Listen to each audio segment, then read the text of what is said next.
स्नी बहादुर छोटे सितारे की कहानियां। क्लाउड्स के ऊपर एक चमकदार छोटी सितारा थी जिसका नाम सनी था। सनी बाकी सितारों की तरह नहीं थी। जबकि बाकी सितारे बहुत चमकदार और टिमटिमाते थे, सनी थोड़ी शर्मीली थी और उतनी चमकदार नहीं थी। सनी अक्सर सोचती थी कि वह अलग क्यों है और चाहती थी कि वह भी बाकी सितारों की तरह चमक सके। एक दिन बुद्धिमान पुराना चांद सनी के पास आया। सनी, चांद ने धीरे से कहा, मैं देख रहा हूं कि तुम थोड़ी सुस्त लग रही हो, लेकिन याद रखो, हर तारे की अपनी विशेष रोशनी होती है जो अपनी तरह से चमक सकती है। सनी को जिज्ञासा हुई, लेकिन मैं कैसे चमक सकती हूं अगर मैं बाकी सितारों की तरह चमकदार नहीं हूं? चांद मुस्कुराया, तुम्हें दूसरों की तरह बनने की जरूरत नहीं है। तुम्हारी रोशनी विशेष है और दूसरों की मदद कर सकती है जिस तरह से तुम सोच भी नहीं सकती। सनी ने बहादुरी से अपनी विशेषता जानने का फैसला किया।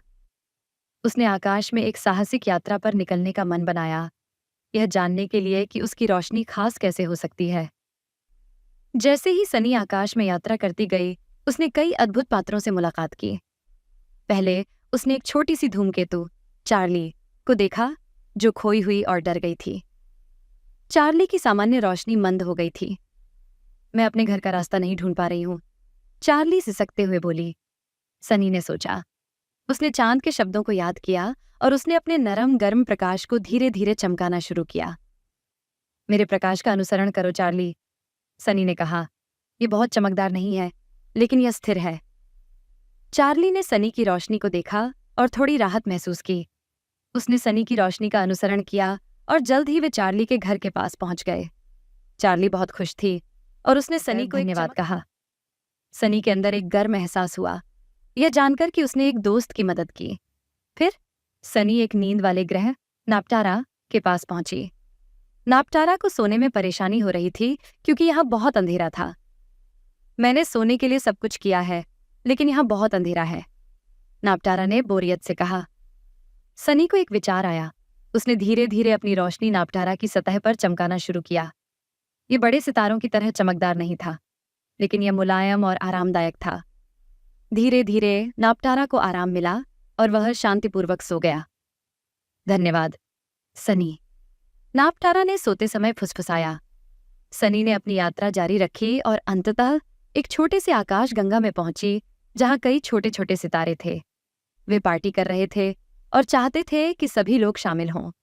लेकिन जब सनी वहां पहुंची तो वह थोड़ी नर्वस हो गई क्योंकि वह बाकी सितारों की तरह चमकदार नहीं थी। आकाश गंगा की नेता, एक चमकदार तारा जिसका नाम स्टेला था, ने सनी को देखा। स्वागत है सनी, तुम्हारी रोशनी विशेष और सुंदर है। हम चाहते हैं कि तुम हमारी पार्टी में शामिल हो। सनी ने हिचकिचाते हुए लेकिन फिर से अपने अद्वितीय प्रकाश को याद किया। गहरी सांस लेते हुए सनी ने पार्टी में शामिल हो गई। जैसे जैसे उसने अन्य सितारों के साथ बातचीत की, उसने पाया कि उसकी मुलायम गर्म रोशनी ने पार्टी को और भी जादुई बना दिया। सभी को सनी की रोशनी बहुत पसंद आई, जो उन्हें आरामदायक और खुश महसूस करवा रही थी। रात के अंत में सनी ने समझा कि उसकी रोशनी को दूसरों की तरह चमकदार होने की जरूरत नहीं है। ये अपनी तरह की विशेष थी। उसने दोस्तों की मदद की, आराम दिया और पार्टी को और भी खुशहाल बना दिया। सनी अपने आकाश के स्थान पर वापस लौटी, नए आत्मविश्वास के साथ और इस प्रकार सनी ने सीखा कि अलग होना दुखी होने की बात नहीं है। इसके बजाय यह उसे विशेष बनाता है और अपनी खास तरीके से चमकने में मदद करता है। आकाश में हर तारा, बड़ा हो या छोटा, चमकदार हो या मंद, उसके पास कुछ खास देने के लिए होता है। उस दिन से सनी गर्व के साथ चमकी, यह जानकर कि उसकी रोशनी वैसी ही सही है जैसी वह है। और जैसे जैसे वह रात के आकाश में टिमटिमाती रही, उसने याद किया कि बहादुर और सच्चे रहना ही सबसे चमकदार रोशनी है। और भी स्टोरीज सुनने के लिए हमारे चैनल को सब्सक्राइब करें।